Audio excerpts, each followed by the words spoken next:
உங்கள் தங்கம் வெள்ளி வைர நகைகளை விற்று பணம் பெற நம்பிக்கையான நிறுவனம் மேக்ஸ் கோல்ட். கால் 04454545545. தங்கம்னா காசு, அது விற்கணும்னா மேக்ஸ். விஜய்க்கு ஒரு பக்கம் நம்ம இங்க இருக்கிற இயக்குனர் மோகன்ஜி ஒரு கருத்தை சொல்றாரு, ஆந்திராவில் இருக்கிற பவன் கல்யாண்ஜி ஒரு கருத்தை சொல்றாரு. ரைட்டு, எந்த ஜியா இருந்தாலும் ஒரு கருத்து அப்படின்றத விஜய் ஏற்றுக்கணும் அல்லது பரிசீலனை பண்ணணும். அது இல்லைன்னா கட்சியோட ஆலோசனை செய்யணும். என்ன கருத்து அப்படின்னா, என்டிஏ கூட கூட்டணி வச்சுங்க. மோகன்ஜி என்ன போட்டிருக்காருன்னா, இந்த இட்லி கணக்கு வச்சு போட்டிருக்காரு. 10 இட்லி, நீங்கள் ஒரு 3 இட்லி, அவங்க ஒரு 3 இட்லி, இன்னொருத்தர் ஒரு 2 இட்லி, அப்புறமா ஒருத்தர் 4 இட்லி அப்படின்னு எடுத்துன்னு போயிட்டா, இந்த 4 இட்லி எடுத்தவங்கல்ல, 4 இட்லி வாங்கினவங்க இருக்காங்கல்ல, அது ஓட்டு அவங்க தான் வின் பண்ணதாயிடும். நீங்கள் வீணாக எல்லாத்தையும் சிதறடிக்கிறீங்க அப்படின்ட்டு ஒரு சூசகமாக மறைமுகமாக அவர் தாவேக்காவிற்கு சொல்லியிருக்கிறார். விஜய்ஜி வாங்க, இந்தியா கூட கூட்டணி வச்சுங்க, இதுதான் புத்திசாலித்தனம், இதுதான் திமுகவை வீழ்த்துவதற்கான ஒரே வழி. நீங்கள் தனிச்சு நின்னீங்கன்னா ஓட்டை பிரிச்சிடுவீங்க, கண்டிப்பாக ஓட்டை பிரிச்சிடுவீங்க, ஈஸியாக டிஎம்கே வின் பண்ணிடும். இதை தான் சாமி பவன் கல்யாணம் சொல்கிறாரு. ஆந்திராவில் அனுபவசாலி, ஆந்திராவின் துணை முதல்வர் அவர் சொல்கிறார். இதற்கிடையில் நேற்று லயோலா காலேஜோடைய முன்னாள் மாணவர்கள் நடத்திய கருத்து கணிப்பு நகர்ப்புறங்களில் வரைக்கும், அது பெரிய ஆச்சரியமாக இருக்குது. ஐபிடிஎஸ் அவங்க நடத்தின ஒரு கருத்து கணிப்பில் திமுகவிற்கு 25%, அதை 24.77 போட்டிருக்காங்க, 25 வச்சுப்போம். அடுத்து தாவேக்கா அடுத்த இடத்துல 24% அவங்களுக்கு, அதை 23.44 போட்டிருக்காங்க, 24%. அதிமுக 20% தாங்க. அப்போ 2வது இடத்துல நகர்ப்புறங்களில் எடுத்த அந்த கருத்து கணிப்பில் முன்னாள் லயோலா காலேஜோட முன்னாள் மாணவர்கள் எடுத்ததில் எங்களுக்கு எந்த பாரபட்சமும் கிடையாது, எங்களுக்கு எந்த அரசியல் சாயமும் கிடையாது, நாங்களை யாரும் சார்ந்தில்லை, நாங்கள் ஓப்பனாக போயிட்டு பொதுமக்களிடம் எடுத்த கருத்து கணிப்பில் இது வந்திருக்குது. இதுலேருந்து என்ன தெரியுது அப்படின்னா, விஜய் நீங்கள் பிடிவாதமாக நிற்காதீங்க. இதை தான் பவன் கல்யாண் சொல்லிக்கிட்டே இருக்கார். அப்படி நான் பிடிவாதமாக இருந்தவன் தான். நீங்கள் பவன் கல்யாணுடைய ஒரு அரசியல் வரலாறு, நீங்கள் அவரை ஒரு திரைப்பட நடிகராக தான் தெரியும், சில பேருக்கு தெரிஞ்சிருக்கும். ஒரு சுருக்கமாக சொல்லிடுறேன் நான், விஜய் மேட்டருக்குள்ளே வர. சிரஞ்சீவியோடைய தம்பி, சிரஞ்சீவியோடைய புகழ் நிழலில் வளர்ந்த ஒருத்தர் தான் அவர். ஏறக்குறைய விஜய் நடித்த பெரும்பான்மையான படங்கள் ரீமேக்கில் அவர் நடிச்சிருக்கார். பெரும்பான்மையான படங்கள் ரீமேக்லாம் நடிச்சிருக்கார், அத்தனையும் ஹிட் ஆயிருக்குது. இவருக்கு சிரஞ்சீவி வச்சு தான் இவருக்கு சினிமா வாய்ப்பு கிடைச்சது அப்படின்ற ஒரு விமர்சனமும் இருந்தாலும், சிரஞ்சீவியை தாண்டி பவன் கல்யாணுக்கு ஒரு பெரிய ரசிகர்கள் கூட்டம், அதில் மாற்று கருத்து கிடையாது. ஒரு சாதாரண போலீஸ் கான்ஸ்டபிளோடைய மகன்கள் சிரஞ்சீவியும் பவன் கல்யாண். சிரஞ்சீவி அப்படி தான், ஒரு சாதாரண போலீஸ் கான்ஸ்டபிளோடைய மகன் எப்படி இருப்பார். அதுவும் அவங்க அப்பாவுக்கு ஆந்திராவில் ஊராக ட்ரான்ஸ்ஃபர் பண்ணிக்கிட்டே இருப்பாங்க. ஒவ்வொரு ஊராக படிச்சுட்டு அதுக்கப்புறம் பியூசியோ டிகிரியோ ஓங்கோலில் படிக்கிறார். நம்ம தமிழ்நாட்டுக்கு ரொம்ப பக்கம். ஓங்கோலில் படித்த பிறகு அவர் ஒரு டிகிரி இருக்கட்டும் அப்படின்னு அவர் இன்ட்ரெஸ்ட் பூரா திரைப்பட நடிகராகணும். மெட்ராஸ் ஃபிலிம் இன்ஸ்டியூட்டில் சேர்றாரு.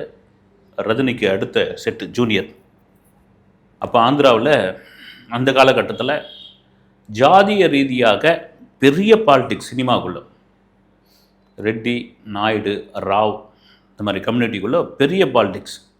ஒருத்தருக்கு ஒருத்தர் அவங்க ஜாதிக்குள்ளே மட்டும்தான் செலக்ட் பண்ணுங்க, அவங்க ஜாதிக்குள்ளே மட்டும்தான் அவங்கள வளர்த்துப்பாங்க. இதில் சிரஞ்சீவிலாம் எங்கேருந்து தாக்கு பிடிக்க போகிறாரு அப்படின்ற மாதிரியான கேள்வி ரஜினிக்கு எப்படி ஒரு வில்ல வேஷம், ஏதாவது ஒரு கேரக்டர் ஆர்டிஸ்ட் கிடைச்சா போதும்பா அப்படின்ற அளவுக்கு தான் ஆரம்ப கட்ட காலத்தில் சிரஞ்சீவி நடிச்சிருக்கார். வில்லன் கேரக்டர் ஏன் நம்ம இதுலேயே பார்த்தீங்கன்னா 47 நாட்கள்னு கே பாலச்சந்தர் சாரை டைரக்ட் பண்ண படம் பிரமாதமாக இருக்கும். இப்போ ராணுவ வீரன் படத்தில் வில்லனாக பண்ணியிருப்பார், ரஜினி தான் ஹீரோ. அப்படியே கொஞ்சம் கொஞ்சமாக அங்கே இருக்கிற பாலிடிக்ஸை இவரால் சமாளிக்க முடியல சிரஞ்சீவியால், இருந்தாலும் தொடர்ந்து பயணம் பண்ணுறாரு. நம்ம பெரிய hero, supreme star, super star, mega star இதெல்லாம் ஒன்றும் கிடையாது. நடிப்போம், வரட்டும், வாய்ப்பு வரட்டும், நம்ம வாடணும், சம்பாதிப்போம், இதுவாக இருப்போம் அப்படின்னு. அதுதான் அந்த சமயத்தில் தான் அல்லு சீதாராமையா, அதாவது அல்லு அர்ஜுனுடைய தாத்தா அவருக்கு பொண்ணு கொடுக்குறாரு. இப்போ என்ன ஆகிடுது, அல்லு ஃபேமிலி அப்படின்ற விதத்தில் ஜாதிய ரீதியாக ஒரு பெரிய அவருக்கு ஒரு பலம் சேருது. அப்புறம் கைதின்னு ஒரு படம் பண்ணுறாரு. அதுதான் சூப்பர் டூப்பர் ஹிட்டு சிரஞ்சீவிக்கு. சிரஞ்சீவி வரலாறு சொல்லிட்டு பவன் கல்யாணுக்கு வர மெயினாக வந்து 92 நினைக்கிறேன், விஜயவாடாவில் ஒரு தேட்டரில் கரணா மக்குடு படம் ஓடுது, ஹவுஸ்ஃபுல்லு. இன்னொரு தேட்டரில் ஒரு இந்தி படம் ஓடுது, ஹவுஸ்ஃபுல்லு. இன்னொரு தேட்டரில் ஒரு இங்கிலீஷ் டப்பிங் படம் ஓடுது, ஹவுஸ்ஃபுல்லு. 3 தேட்டர்லையும் கட்டுக்கடங்காத கூட்டம். 3 படத்துக்கும் யார் ஹீரோ அப்படின்னா சிரஞ்சீவி தான். அப்போ அவுட்லுக் மேக்சின் எழுதுறாங்க, இந்தியாவிலேயே அதிகம் சம்பளம் வாங்கக்கூடிய ஹீரோ அமிதாப் பச்சன் தான். அந்த ஹீரோவை தாண்டிய சம்பளம் வாங்கக்கூடிய ஒரு நபராக இவர் இந்தியாவில், சவுத் இந்தியாவில் வரக்கூடிய அத்தனை தகுதிக்கும் இவருக்கு இருக்குது அப்படின்னு சிரஞ்சீவி. அதுல இருந்து தான் சிரஞ்சீவிக்கான அந்த வளர்ச்சி தொடங்குது. அது எங்க அரசியலாக மாறுது அப்படின்பொழுது, இந்த கரணா மக்குடு படத்தினுடைய வெற்றி விழா, வெள்ளி விழா குண்டூர்ல மிகப்பெரிய மைதானத்தில் ஒரு திறந்த வெளியில அதை நடத்துறாங்க. கட்டுக்கடங்காத கூட்டம். 35 வருஷத்துக்கு முன்னாடி அப்படி ஒரு கூட்டம் அலமோதுது. அப்பவே ஆந்திர சினிமாவில், ஆந்திர அரசியலில் சிரஞ்சீவி அரசியலுக்குள் வரப்போகிறார், அரசியலுக்குள் வந்தால் மிக சரியாக இருக்கும்னு எழுதுறாங்க. இல்ல இப்பதான் உச்சகட்ட 90களில் தான் சிரஞ்சீவி உச்ச நட்சத்திரம் வந்து, மிகப்பெரிய உச்ச நட்சத்திரம் இப்பதான் கிடைச்சிருக்குது. நான் அரசியலுக்குள்ள போற மாதிரி இல்லை. அங்க என்டிஆர்னு தேவுடு, ஆந்திர மக்களுடைய கடவுள், அப்படி இருக்கும்பொழுது அவரெல்லாம் எதிர்த்து அரசியல்லாம் பண்ண முடியாது நைனா, அதெல்லாம் லேது அப்படின்ட்டு அவர் தொடர்ந்து படம் நடிக்கிறார். ஆனாலும் அரசியல் அவ்வளோ விடல. அது காரணம் என்னன்னா, ரசிகர்களுடைய செல்வாக்கு, மக்களுடைய செல்வாக்கு. அவருடைய படங்கள் எல்லாம் சூப்பர் டூப்பர் ஹிட்டாகுது. சரி, நம்ம அரசியல் போனால் தான் என்ன அப்படின்னு தோணுது. இப்போ விஜய் விமர்சனம் பண்ணுறாங்கல்ல, பவுடர் பூசின ஒரு பால்வாடி இருக்கிற கூட்டத்தெல்லாம் இந்த ரசிகர் விசிலடிகள்லாம் பார்த்து உள்ளே வந்துட்டாங்க. இவருக்கு எங்கேருந்து அரசியல் தெரியும் தெரிஞ்சுக்கிறது மாதிரியான இது இருந்தது. ஆனால் போகிற இடம் பூரா திருப்பதியில் வச்சு தான் பிரஜாராஜ்யம்னு ஒரு கட்சி அறிவிக்கிறாரு. கட்டுக்கடங்காத கூட்டம். 238 தொகுதின்னு நினைக்கிறேன் ஆந்திராவில். அப்போ ஒருங்கிணைந்த ஆந்திரா நிற்கிறாரு. வெற்றி நமக்கு தான் முடிவாகுது. சிரஞ்சீவி வந்து திருப்பதியிலையும் அவருடைய சொந்த தொகுதி, அவருடைய சொந்த மாவட்டம் மேற்கு கோதாவரியிலையும் ஒரு தொகுதியில் நிற்கிறார். பெரிய அந்த கட்சி பேரை அறிவிக்கிறாரு. அந்த கட்சி பேர் அடிக்கும்போது 10 லட்சம் பேர் அல்லோகலப்படுது திருப்பதியே. அதில் ஒரு பியூட்டியான ஒரு விஷயம் என்னென்னா, இதே போல தான் என்டிஆர் ஒரு கட்சி பேரை அறிவித்து அரசியலுக்குள் வருகிறார். அப்போ எலெக்ஷனுக்கு எவ்வளோ நாள் இருக்குதுன்னா 9 மாதம் இருக்குது. ஏன் 9 மாதம் எலெக்ஷன் இருக்குது? என்டிஆர் வந்து கட்சி பேரை, புதுசாக கட்சி பேரை வச்சுட்டு இங்கே ஆந்திரா அரசியலுக்குள்ளே வராரு. அவரால் ஜெயிச்சிட முடியுமான்னு சூப்பர் டூப்பர் ஹிட்டு. இவர் 8 மாதம் எலெக்ஷன் இருக்கும்போது சிரஞ்சீவி கட்சி பேரை அறிவிக்கிறார். என்டிஆரை முறியடிக்கணும் அப்படின்னு முடிவோட தேர்தல் ரிசல்ட் வருது. 18 தொகுதியில் தான் வந்து பிரஜாராஜ்ய வெற்றி. சிரஞ்சீவி நின்ன 2 தொகுதியில் திருப்பதியில் மட்டும்தான் ஜெயிச்சார். அவருடைய சொந்த மாவட்டத்தில் தோக்கடிச்சிட்டாங்க. இதில் யுவராஜ்யா அப்படின்ற யூத் விங்கினுடைய தலைவராக இருக்கிறார் பவன் கல்யாண் அந்த சமயத்தில். அப்போ பவன் கல்யாண் என்ன சொல்கிறாரு அண்ணங்கிட்ட, அண்ணன் நீங்கள் அவசரப்பட்டுட்டீங்க, தனியாக இது மாதிரி நின்று இருக்கக்கூடாது, நீங்கள் ஸ்ட்ராங்காக ஒரு என்டிஆர் கூட ஒரு கூட்டணி வச்சுருக்கணும், வேறு யார் கூடயாவது ஒரு கூட்டணி வச்சுருக்கணும், இப்போ கூட ஒன்றும் கேட்டு போகலன்னும் போது அவர் ஒத்துக்கலை. அண்ணனுக்கும் தம்பிக்குமான ஒரு பிரச்சனையாக ஏற்படுது. உங்களுக்கு அரசியலே பண்ண தெரியல அப்படின்னு சத்தம் போடுறாப்புல பவன் கல்யாண். இல்லை எனக்கு தெரியும், நீ போடா அப்படின்னு அவர் அனுப்புகிறாரு. அந்த சண்டை பெரிய சண்டையாக மாறுது. அண்ணன் தம்பி 2 பேரும் பேசிக்கிறது இல்லை. அந்த யுவராஜ்யா அந்த ஐடி விங், அந்த யூத் விங்கிலேருந்து அவர் வெளியே வந்துடுறாரு.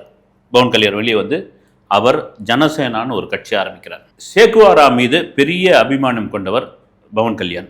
பவன் கல்யாணத்துக்கு பேர் எப்படி வந்தது அப்படின்னா, அவர் பேரே வந்து கல்யாண் தான். பவன்னா என்ன சொல்லுவாங்க, புயல். இந்த மார்ஷல் ஆர்ட்ஸ்லாம் அவருக்கு தெரியுமா? அது அந்த மார்ஷல் ஆர்ட்ஸில் அவ்வளோ ஃபோர்ஸாக சண்டை போடக்கூடிய ஒருத்தர். அந்த சண்டை போடுறதை வச்சு புயல் மாதிரி இருக்காரு அப்படின்றதுக்காக தான் அவருக்கு வந்து பவன் கல்யாண் அப்படின்னு வச்சாங்க. இடையில பிரதமர் வந்திருந்தார் ஆந்திராவுக்கு. அப்போ என்ன சொன்னார்னா, அவர் வந்து இவர் பவன் கல்யாண் இல்லை, புயல் கல்யாண் இல்லை, இவர் வந்து சுனாமி கல்யாண் அப்படின்னு வந்து பாராட்டிட்டு போனார்.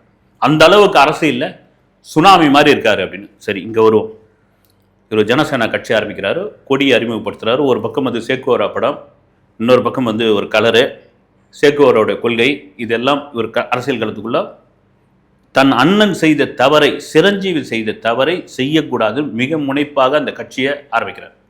குறிப்பா எளிய மக்கள் கிட்ட போய் சேரணும், எளிய மக்களுடைய பிரச்சனையை பேசணும்னு பவன் கல்யாண் அங்கதான் ஆரம்பிக்கிறார். அந்த பவன் கல்யாணம் ஆரம்பத்துல எப்படி விஜய் இப்போ வந்து ஒரு துச்சப்படுத்தி பேசிக்கிட்டு கிண்டல் பண்ணிட்டு இருக்காங்க, அதே மாதிரி பேச ஆரம்பிச்சாங்க. அப்ப என்ன ஆயிடுது, ஆந்திராவில் ஒரு குறிப்பிட்ட பகுதியில் நிறைய பேருக்கு கிட்னி ப்ராப்ளம் ஏற்படுகிறது. அந்த தண்ணி கிட்னி ப்ராப்ளம் ஏற்படுது. அது கூட நிறைய பின்னாடி புலனாய்வு பத்திரிகைலாம் எழுதின ஒரு விஷயம். அந்த தண்ணி, நிலத்தடி நீரை வேணும்னே மாசுபடுத்தி அங்க இருக்கிற மக்களை வெளியேற்றி அங்க ஒரு பெரிய ஃபேக்டரி கட்டுறதுக்காக அரசியல்வாதிகள் செய்த சதின்னு அப்புறமா எழுதினாங்க.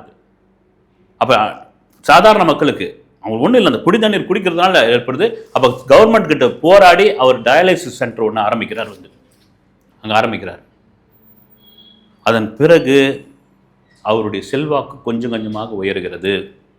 இவர் வந்து திரையில மட்டும் விசில் அடிக்கிறவர், கொண்டாடுறவர் கிடையாது. திரையில மட்டும் பார்த்து நம்ம விசில் அடிக்கிற நபர் கிடையாது. நிஜத்திலும் விசில் அடிக்கக்கூடிய ஒருத்தர் தான் இவர். ஒரு தலைவர் தான், தலைவருக்கான தகுதி இவருக்கு இருக்கு அப்படின்னு. அப்புறம் ஒரு விவசாயி இறந்து போயிறார். அந்த விவசாயி இறந்து போன ஒரு விஷயத்தை ஒவ்வொரு பகுதியாக சென்று ஒவ்வொரு ஊராக ஒவ்வொரு கிராமமாக சென்று ரொம்ப உருக்கமாக பேசுகிறார் பவன் கல்யாண். ரொம்ப கோபமாக பேசுகிறார், ரொம்ப ஆக்ரோஷமாக பேசுகிறார். அந்த பேச்சு வந்து மக்கள் மத்தியில் பெரிய ஒரு இம்பேக்டை கொடுக்குது. அது பெரிய அளவில் வரவேற்பு கொடுக்குது. அவங்களுக்கு வந்து ஒரு ஒரு ஒரு கோபம் வருது. அப்போ தான் மற்ற அரசியல்வாதிகளாம் மூழ்ச்சிக்கிறாங்க. ஐயா, இவரை அவங்க அண்ணன் சிரஞ்சீவி மாதிரி அரசியலில் அண்டர் எஸ்டிமேட் பண்ணிட்டோம் இல்லையா, இந்த ஆள் வந்து கலக்கக்கூடிய ஆள் தான் அப்படின்னு அவருக்கான எதிர்ப்பு அங்கேருந்து தான் தொடங்குது. அந்த எதிர்ப்பில் தான் பவன் கல்யாண் நீந்தி வரார். குறிப்பாக அவர் மீது வர பிரச்சனை என்னன்னா, அவருக்கு தெரியும் உங்களுக்கு 3 பொண்டாட்டி, ரெண்டு ஒய்ஃபை டைவர்ஸ் பண்ணிட்டார். இப்போ ஒரு ரஷ்ய பெண்ணை திருமணம் பண்ணியிருக்காரு, குழந்தைங்க இருக்கிறாங்க. அந்த ரஷ்ய பெண் கூட வந்து ஏற்கனவே டைவர்ஸ் ஆனவங்க. இப்போ 2 பொண்டாட்டி வச்சிருக்காரு. இவர் எப்படி அரசியலுக்குள்ள, குறிப்பாக இவர் எப்படி நிற்கலாம் தேர்தலில், அந்த மாதிரியான விஷயம் வருது. அது 2வது மனைவி வந்து அவர் டைவர்ஸ் பண்ணி கொண்டு வர்றார், நிற்கிறார், தோல்வி அடைகிறாரு. தோல்வி வருது, அவருக்கே எதுவாகுது. இன்னும் நம்ம போய் மக்கள்கிட்ட சேரலையா, இன்னும் நம்ம வந்து மக்கள் வந்து இன்னும் வந்து நம்பலையா அப்படின்னு ஒரு விதம் அவருக்கு ஏற்படுது. குறிப்பாக அந்த சமயத்தில் ஜெகன்மோகன் ரெட்டியோடைய அப்பா ராஜசேகர் ரெட்டிக்கும் பவன் கல்யாணுக்கும் ஒரு பெரிய கிளாஷ் ஓடிக்கிட்டே இருக்குது. ராஜசேகர் ரெட்டி மிகப்பெரிய ஆளுமையாக இருக்கிறார் ஆந்திராவில், அசைக்க முடியாத ஒருத்தராக இருக்கார். அவருக்கு எதிர்த்துலாம் அரசியல்லாம் பண்ண முடியாது அப்படின்ற ரேஞ்சுக்கு இருக்கும்போது பண்ணுறாரு. எங்கே பவன் கல்யாணுடைய ஒரு இதெல்லாம் தெரிய ஆரம்பிக்குதுன்னா, நீங்கள் ஃபோர்ஸாக வெளியே வந்து சிலதெல்லாம் பண்ணி தாங்க ஆகணும். வந்து நான் பொதுவாகவே சொல்கிறேன், என்ன பண்ணிட்டு போகிறாங்க ஃபோர்ஸாக வெளியே வந்து. எங்கள் சந்திரபாபு நாயுடு மீதான ஒரு குற்றச்சாட்டு, ஒரு ஊழல் குற்றச்சாட்டு வச்சு அவரை வந்து கைது பண்ணி சிறையில் எடுத்து போய் அடைச்சிட்றாங்க. அப்போ ஜெகன்மோகன் ரெட்டி அடைச்சிட்றாங்க. யாருமே போய் பார்க்கறதுக்கு பயப்படுறாங்க. போகிறவங்களாம் அரெஸ்ட் பண்ணிடுவாங்கன்னு. நான் கிளம்பி நாயுடுவை போய் பார்க்குறேன்ட்டு பவன் கல்யாண் கிளம்புறாரு. பெரும் கூட்டம் வந்து அவர் பின்னாடி போக சட்டம் ஒழுங்கு பிரச்சனை வரும்ட்டு அவரை வந்து அந்த சிறைச்சாலைக்கு முன்னாடியே தடுத்து நிறுத்துறாங்க. ஃபைட் பண்ணுறாப்புல, முடியாது, இது அரசாங்கத்துடைய உத்தரவு, நீங்கள் உள்ளே போகக்கூடாது, உள்ளே போனீங்கன்னா பெரிய கலவரம் நடக்கும், கலவரம் வந்து ஆந்திராவிட சட்டம் ஒழுங்கு பிரச்சனையாக மாறும், அது கவர்மெண்ட்டுக்கே எதிரான ஒரு விஷயமா மாறும், வெளியே போகின்றார். நடு ரோட்டில் வந்து பவன் கல்யாண் படுத்துடுறாங்க. அதுதான் நாயுடு மனசில், சந்திரபாபு நாயுடு மனசில் பவன் கல்யாண் இடம் பிடித்த ஒரு சம்பவம். படுக்கிறாரு, பெரிய அளவில் பேசப்படுகிறது. மீடியாக்கள் இந்திய அளவில் இது பண்ணுது, என்ன வம்பா போச்சுன்னு சொல்லி அதன் பிறகு அவரை வந்து ரிலீஸ் பண்ணிடுறாங்க. ஒரு மக்களை சந்திக்கிறதுக்காக. இப்போ நம்ம விஜய் வந்து வேன்லேருந்து இறங்கக்கூடாது, தலையை வெளியே நீட்டக்கூடாது, கையாட்டக்கூடாது, அப்புறம் காலை வெளியே இது பண்ணக்கூடாது, இது மாதிரிலாம் அவருக்கு வந்து கண்டிஷன்லாம் போட்டிருக்காங்கல்ல. அதே போல தான் பவன் கல்யாணுக்கு இந்த காருக்கு மேலே ஏறி நின்றுலாம் நீங்கள் இது பண்ணக்கூடாது, காருக்குள்ளே தான் இருக்கணும்னு ஏறி கார் மேலே உட்காந்துடுறது. உட்காந்துட்டு போகிறாப்புல வழக்கு பதிவு செய்கிறாங்க, அரெஸ்ட் பண்ணுறாங்க, மக்களுடைய செல்வாக்கு அதிகமாகிறது. இப்போ என்ன பண்ணுறாரு, ஜனசேனா கட்சியை தனித்து நின்னால் நமக்கு வந்து பூஜ்ஜியம்தான் முடிவு பண்ணுறாப்புல, நமக்கு பூஜ்ஜியம்தான். இப்போ சந்திரபாபு நாயுடுவோட அலை வீசுகிறது, பிஜேபி உள்ளே வந்திருக்காங்க, நாம் ஏன் அலையன்ஸ் இருக்கக்கூடாது, நாம் ஏன் கூட்டணிக்குள்ளே போகக்கூடாது. ஏமா ஒரு பக்கம் சேக்குவாரோட படத்தை வச்சுட்டு இருக்க, கம்யூனிசம் பேசுகிற, இடதுசாரியாக இருக்கிற, இன்னொரு பக்கம் வலதுசாரி கூட போய் நீ கூட்டணி சேர்றியே அப்படின்ற மாதிரி விமர்சனம் வரும்பொழுது, இந்த மக்களுக்கு, இந்த ஆந்திர மக்களுக்கு நான் நல்லது பண்ணுவதற்காக இந்த கூட்டணி தவறான கூட்டணி கிடையாது. இவங்களுக்கு நான் ஏதாவது பண்ணி ஆகணும், நான் வெற்றி பெற்றால் பண்ணுவேன், ஜெயிச்சா பண்ணுவேன், நான் சொல்ற பேச்சு இவங்க கேட்பாங்க, என் கொள்கைக்கு இவங்க ஒத்து வருவாங்க அப்படின்ற போது தான் அவர் துணை முதல்வர் பதவி கொடுக்கப்படுகிறது.